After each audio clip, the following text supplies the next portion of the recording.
పండించే పంటలు రైతులకు లాభాలు తెచ్చిపెట్టాలి. తక్కువ పెట్టుబడి పెట్టి దీర్ఘకాలంగా ఎక్కువ లాభాలు పొందాలి. అప్పుడే వ్యవసాయం లాభసాటిగా మారుతుంది. రైతులు ఆర్థికంగా ఎదుగుతారు.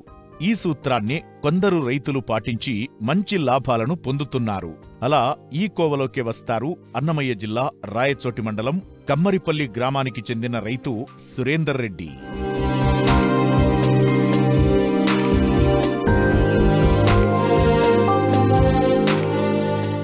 రైతు సురేందర్ రెడ్డి గతంలో సంప్రదాయ పంటలను సాగు చేసేవారు.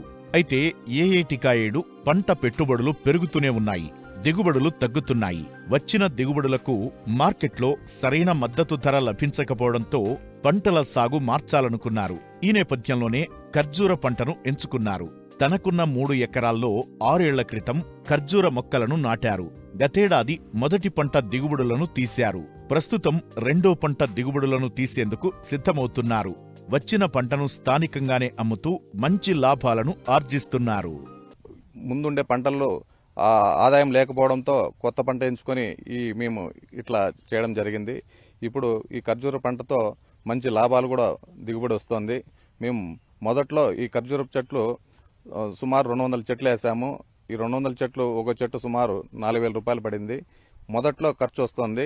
ఫస్ట్ ఏడాది చెట్లు పెంచడానికి డ్రిప్, భూములు ఇవంతా కూడా సుమారు ఎకరాకు 4 లక్షలు ఖర్చు వచ్చింది.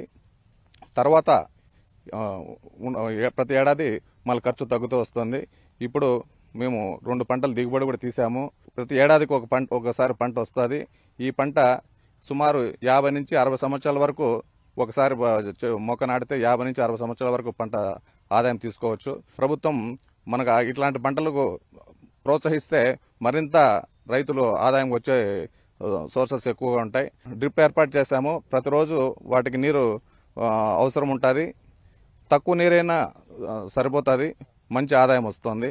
ప్రస్తుతం యువ రైతులందరూ కూడా ఇలాంటి పంటలు పెట్టి మంచి దిగుబడి తెచ్చేదానికి ఆస్కారాలు ఉంటాయి.